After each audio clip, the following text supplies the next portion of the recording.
ಅಹಮದಾಬಾದ್ನಲ್ಲಿ IPL 2025ರ final ಪಂದ್ಯ toss ಗೆದ್ದುಕೊಂಡಂತ Punjab ಇದೀಗ ಬೌಲಿಂಗ್ ಅನ್ನು ಆಯ್ಕೆ ಮಾಡಿಕೊಂಡಿದೆ. RCB ವರ್ಸಸ್ ಪಂಜಾಬ್ನ ಹೈ ವೋಲ್ಟೇಜ್ ಮ್ಯಾಚ್ ಇದು. ಗುಜರಾತ್ನ ಅಹಮದಾಬಾದ್ನ ನರೇಂದ್ರ ಮೋದಿ ಸ್ಟೇಡಿಯಂ ಅಲ್ಲಿ ಮ್ಯಾಚ್ ನಿಗದಿಯಾಗಿದೆ. ಈಗಾಗಲೇ ಟಾಸ್ ಅನ್ನ ಗೆದ್ದುಕೊಂಡು ಪಂಜಾಬ್ ಬೌಲಿಂಗ್ ಅನ್ನು ಆಯ್ಕೆ ಮಾಡಿಕೊಂಡಿದೆ. ಹಾಗಾಗಿ RCB ಇದೀಗ ಬ್ಯಾಟಿಂಗ್ ಮಾಡಬೇಕಾಗುತ್ತೆ. RCB ಯಲ್ಲಿ ವಿಶೇಷವಾಗಿ ವಿರಾಟ್ ಕೊಹ್ಲಿಯನ್ನ ಚೇಸಿಂಗ್ ಮಾಸ್ಟರ್ ಅಂತ ಕರೀತಾರೆ.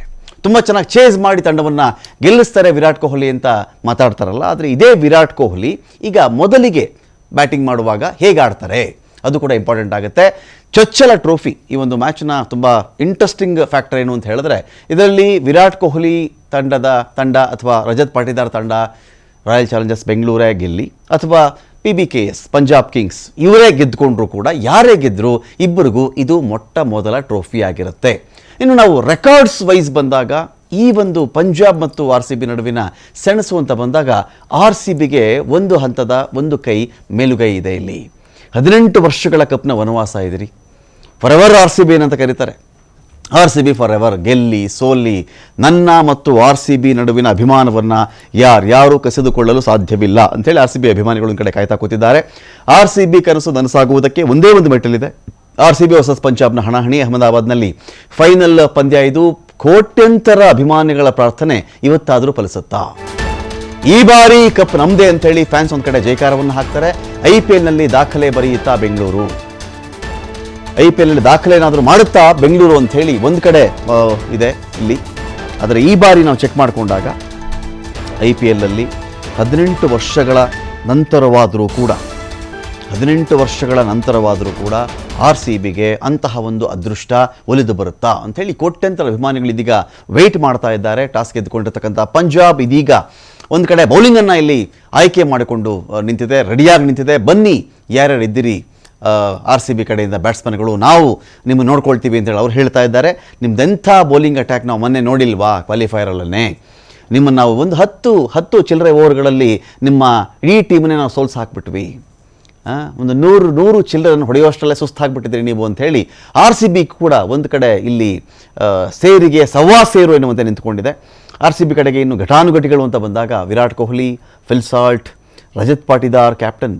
ಮೊದಲ 4 ಪಂದ್ಯಗಳಲ್ಲಿ ಇದೇ ರಜತ್ ಪಾಟಿದಾರ್ ತುಂಬ ಅದ್ಭುತವಾಗಿ ಆಡ್ತಾ ಇದ್ದಂಥ ಆಟಗಾರ. ಆದರೆ ಆ ನಂತರದ 8-9 ಪಂದ್ಯಗಳಿಂದ ರಜತ್ ಪಾಟಿದಾರನ ಆಟ ಬಂದಿಲ್ಲ. 130 ಚಿಲ್ಲರೆಗೆ ರನ್ಗಳಾಗ್ಬಿಡ್ತವೆ ಅಷ್ಟು ಮ್ಯಾಚ್ ಸೇರಿಸ್ಕೊಂಡಾಗ. ಆರಂಭದಲ್ಲಿ ಪಾಟಿದಾರ್ ಬ್ಯಾಟಿಂಗ್ ಬಗ್ಗೆ ಯಾರಿಗೂ ತಕರಾರು ಇರಲಿಲ್ಲ. 4 ಮ್ಯಾಚ್ಗಳು ತುಂಬ ಚೆನ್ನಾಗಿ ಬಂದಿತ್ತು. ಅದಾದಮೇಲೆ ಏನಾಯಿತು ಗೊತ್ತಿಲ್ಲ ನಮಗೆ. ಜಿತೇಶ್ ಶರ್ಮಾ ವಿಕೆಟ್ ಕೀಪರ್ ಇರ್ತಾರೆ, Tim David, Romario Shepherd, Krunal Pandya, Bhuvneshwar Kumar, Yash Dayal, Josh Hazlewood, Suyash Sharma. Josh Hazlewood ವಿಚಾರದಲ್ಲಿ, ಶ್ರೇಯಸ್ ಅಯ್ಯರ್ ವಿಚಾರದಲ್ಲಿ ಒಂದು ಇಂಟ್ರೆಸ್ಟಿಂಗ್ ಪಾಯಿಂಟ್ ಇದೆ ನೋಡಿ. ಇವ್ರು ಯಾವತ್ತೆಲ್ಲ ಫೈನಲ್ಗೆ ಬಂದಿರ್ತಾರೋ ಜೋಶ್ ಹೆಜಲ್ವುಡ್ ಆಸ್ಟ್ರೇಲಿಯಾ ಪರವಾಗಿ, ಆ ಎಲ್ಲ ಮ್ಯಾಚನ್ನು ಆಸ್ಟ್ರೇಲಿಯಾ ಗೆದ್ದುಕೊಂಡಿದೆ. ಹಾಗಾಗಿ ಒಂಥರ ಟ್ರಂಪ್ ಕಾರ್ಡ್ ಥರದಲ್ಲಿ ಒಂದು ಲಕ್ಕಿ ಸ್ಟಾರ್ ರೀತಿಯಲ್ಲಿ ಜೋಶ್ ಹೆಜಲ್ವುಡ್ ಈಗ RCBಯನ್ನು ಕೂಡ ಗೆಲ್ಲಿಸ್ಬಿಡ್ತಾರ. 18 ವರ್ಷಗಳ ತಪಸ್ಸಿನ ನಂತರದಲ್ಲಿ RCBಗೆ ಈ ಒಂದು ಕಪ್ ಒಲಿದು ಬರುತ್ತಾ ಅಂಥೇಳಿ ಒಂದು ಕಡೆ. ಶ್ರೇಯಸ್ ಅಯ್ಯರ್ ಕೂಡ ವಿಭಿನ್ನವಾಗೇನಿಲ್ಲ. ಶ್ರೇಯಸ್ ಅಯ್ಯರ್ ಇದ್ದಂಥ ತಂಡ ಯಾವಾಗೆಲ್ಲ ಫೈನಲ್ಗೆ ಬಂದಿದೆಯೋ ಆಗ ಆ ತಂಡ ಗೆದ್ದಿದೆ ಅಂತ. ಹಾಗಾಗಿ ಇವರಿಬ್ಬರ ನಡುವಿನ ಈ ಒಂದು ವಾರ್, ಈ ಯುದ್ಧ, ಈ ಹೋರಾಟ ಹೇಗಿರುತ್ತೆ ನೋಡಬೇಕಾಗತ್ತೆ. ಸುಯೇಶ್ ಶರ್ಮಾ ವಿಚಾರದಲ್ಲಿ ಕಳೆದ ಬಾರಿ ಇದೇ PBKS ವಿರುದ್ಧವಾಗಿ ಸಖತ್ತ ವಿಕೆಟ್ ತೆಗೆದುಕೊಂಡಂಥ ಒಬ್ಬ ಸ್ಪಿನ್ನರ್ ಸುಯೇಶ್ ಶರ್ಮಾ. ಒಂಥರ ಸ್ವಲ್ಪ ವಿಭಿನ್ನವಾಗಿರತಕ್ಕಂಥ ಆ್ಯಕ್ಷನ್, ಕೆಲವರಿಗೆ ಇದು ವಿಚಿತ್ರವಾಗಿ ಕೂಡ ಕಾಣಬಹುದಾಗುತ್ತೆ. ಇನ್ನು RCBಲಿ ಏನಾಗುತ್ತೆ ನಿಮಗೆ ಅಂದರೆ, ಅದು ರೊಮಾರಿಯೋ ಶೆಫರ್ಡ್ ಆಗಲಿ, ಟಿಮ್ ಡೇವಿಡ್ ಆಗಲಿ, ಇವರೆಲ್ಲರೂ ಕೆಲವು ಪಂದ್ಯಗಳಲ್ಲಿ ಒಬ್ಬೊಬ್ಬರೇ ಮ್ಯಾಚನ್ನು ಗೆಲ್ಲಿಸಾಕಿರ್ತಕ್ಕಂಥ ಆಟಗಾರರು. ಬೀಟ್ ಕೃಣಾಲ್ ಪಾಂಡ್ಯ ಬಗ್ಗೆಯೂ ಇದೇ ಮಾತು ಹೇಳ್ತೀನಿ.